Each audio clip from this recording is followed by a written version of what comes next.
नेरळ मारहाण प्रकरणात शिवसेनेचे रायगड जिल्हा प्रमुख संतोष भोईर यांच्या नेतृत्वाखाली शिवसेनेची आक्रमक भूमिका।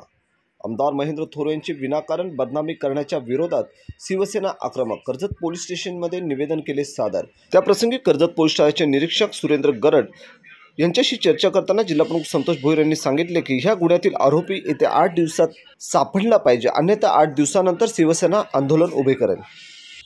शिवसेना हिंदुहृदय सम्राट श्रीमान बाळासाहेब ठाकरे यांचा नेरळमध्ये झालेला 5-6 दिवसापूर्वी जो विषय आहे त्या विषयामध्ये 2 कार्यकर्त्यांचं आपसामध्ये हॉटेलमध्ये जेवण करत असताना तिथे झालेला वाद, तो नंतर नेरळ शहरामध्ये त्यांनी तो वाद झाला आणि त्या वादाची किनार अशी त्यांनी लावली गेली का ह्यामध्ये आमदारांचा अंगरक्षक, आमदारांचा बॉडीगार्ड असा जो उल्लेख केला गेला आहे। वास्तविक आमदारांना अंगरक्षक, बॉडीगार्ड हा शासनाने दिलेला पोलीस कर्मचारी आहे। आता आमदार म्हणून जेव्हा काम करत असताना, शिवसेना संघटना मोठी करत असताना जवळजवळ आमच्याकडे 25-50 हजार कार्यकर्त्यांची मोठी टीम आहे।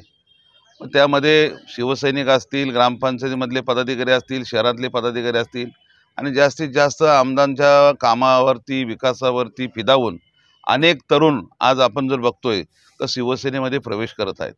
आणि मग अशा परिस्थितीमध्ये ती क्लिप व्हायरल करायची आणि क्लिप व्हायरल करून त्या ठिकाणी आमदारांचं नाव घ्यायचं, आमदारांचा अंगरक्षक असं संबोधित करायचं आणि त्या दृष्टिकोनातून ह्या मतदारसंघामध्ये आमदार साहेबांनी 2000 कोटीच्या वरती या ठिकाणी विकास निधी आणल्याच्या नंतर विरोधकांकडे अशा खोट्या बातम्या, अफवा पसरवणे, टीका टिप्पणी करणे याच्या पलीकडे त्यांच्याकडे कुठलं काम उरलेलं नाही।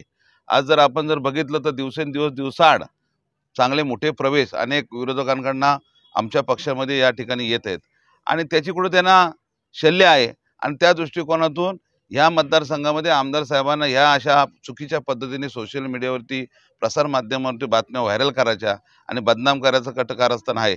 परंतु मला असं वाटतं, मला कालच आता कोणतरी बोललं की जो बिचारा ज्याला मार लागलेला आहे त्याने सुद्धा सांगितलं की ह्या घटनेशी आमदारांचा कुठल्याही प्रकारचा संबंध नाही आहे, आमदारांचा तो बॉडीगार्ड नाही आहे, हा झालेला वाद आहे, आमच्या आपसातला वाद आहे आणि त्या दृष्टिकोनातून त्यांनी या ठिकाणी बाईटही दिलेली आहे।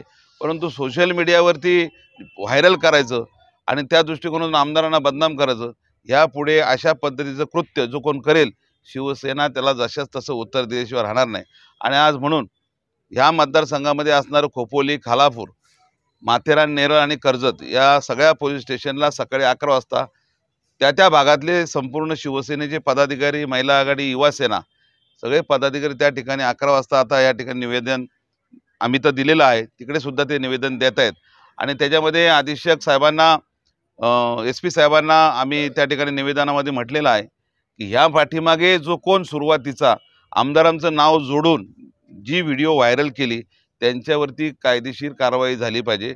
कुणीही असा प्रकार पुढे करू नये अशी आमची भूमिका आहे आणि जर या बाबतीमध्ये याचा शोध घेऊन व्हायरल करणाऱ्याचं आणि आमदारांचं नाव जोडणाऱ्याचा शोध घेऊन जर त्याच्यावर कारवाई जर झाली नाही तर मग पुढे 8 दिवसामध्ये शिवसेना आंदोलन उभं करेल।